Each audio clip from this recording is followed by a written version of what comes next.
Sebelum kami menyampaikan press release ini, kami perlu meluruskan berbagai misinformasi yang selama ini terjadi,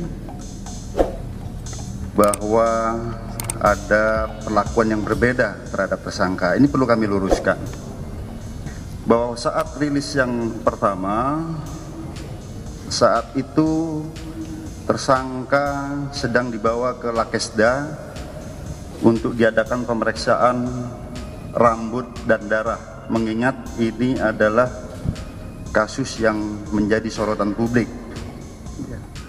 Jadi selain urin, kami pastikan melaksanakan pemeriksaan rambut dan darah. Kemudian kami perlu menyampaikan juga bahwa penyidikan kami ini sifatnya adalah berkesinambungan.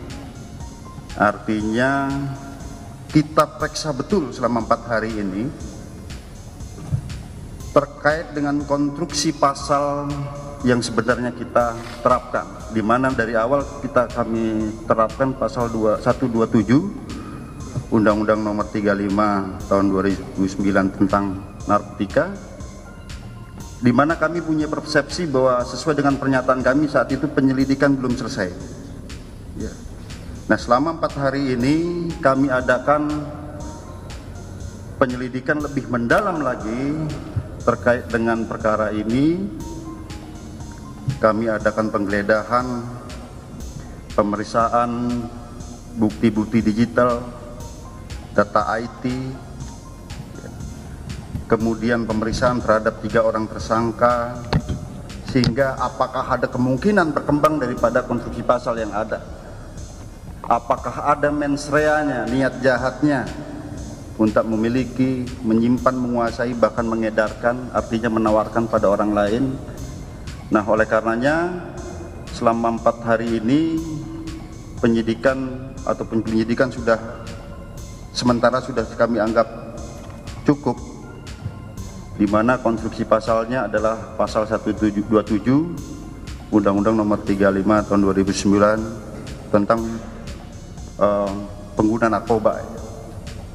Nah, yang kedua, kami perlu meluruskan terkait bahwa tersangka ini tidak diproses sebagaimana mestinya, bahwa dalam pasal 127 sebagaimana yang hasil penyelidikan kami tentang pengguna narkoba ini diwajibkan untuk melakukan atau dilaksanakannya rehabilitasi. Itu adalah kewajiban undang-undang.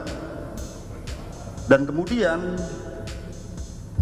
dengan rehabilitasi ini bukan perkaranya tidak dilanjutkan, tidak, perkara tetap kami lanjutkan.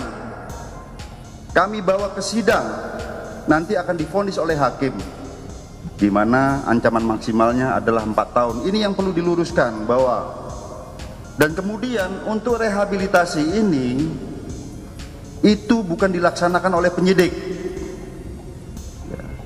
Ada permohonan dari keluarga, kita fasilitasi, dilaksanakan oleh tim asesmen terbaru oleh BNN, yang isinya ada Polri, Kejaksaan, dokter, psikiater, dan lain sebagainya, di luar penyidik, di luar Polres Jakarta Pusat. Tetapi kami perlu tekankan lagi,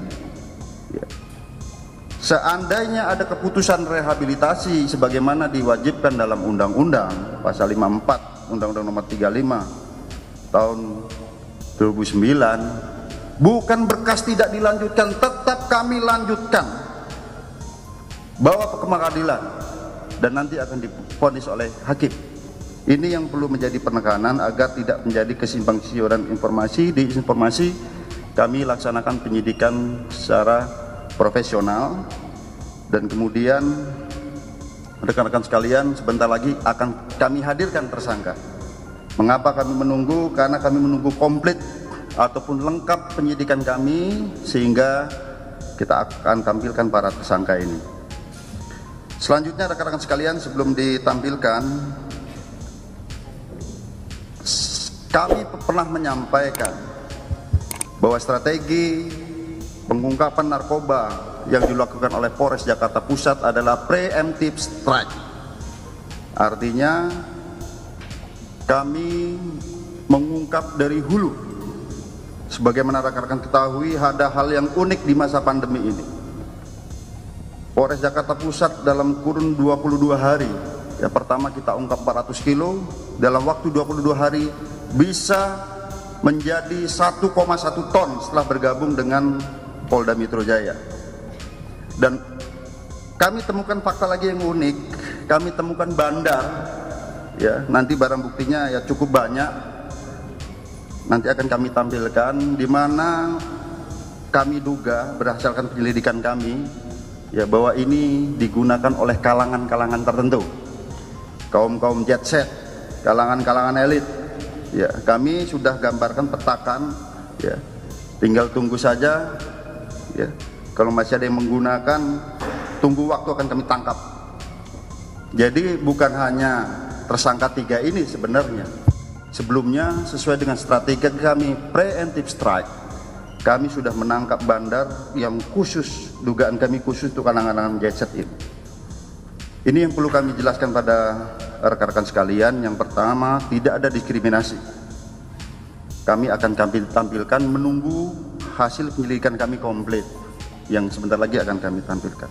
Yang kedua, rehabilitasi bukan kewenangan daripada penyidik, tapi dilakukan oleh tim asesmen terpadu BNN. Kita menunggu rekomendasinya sekarang, karena itu amanah daripada ataupun kewajiban dalam undang-undang.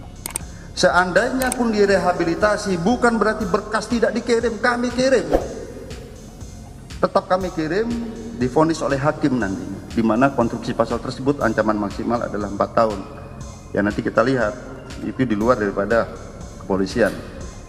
Itu yang perlu kami sampaikan. Setelah ini nanti setelah ada tersangka kami tampilkan, selanjutnya bagaimana yang kami sampaikan tadi, akan kami munculkan tersangka yang berikutnya, yang kami duga ini adalah digunakan untuk kalangan-kalangan tertentu. Yang paling terakhir, ya, di masa pandemi ini kepolisian sebenarnya lebih konsentrasi pada tataran pelayanan kepada masyarakat, pelindungan, pengayoman, pelayanan pada masyarakat. Kita konsentrasi terhadap penanganan COVID, akselerasi vaksinasi, ya, kemudian kegiatan PPKM darurat dan lain sebagainya. Tetapi tim kami tidak lengah. Kalau ada yang mencoba memasukkan narkoba ini, tim kami ada tim khusus yang siap untuk menangkap lagi. Karena apabila di masa pandemi ini kemudian distimulasi dengan narkoba, maka kejahatan fatalitasnya lebih tinggi. Kemarin bisa lihat tawuran, begal, korbannya banyak yang meninggal dan lain sebagainya. Setelah kita cek urin positif narkoba, ini stimulasi narkotika ini cukup memprihatinkan karena membuat fatalitas daripada korbannya itu luar biasa.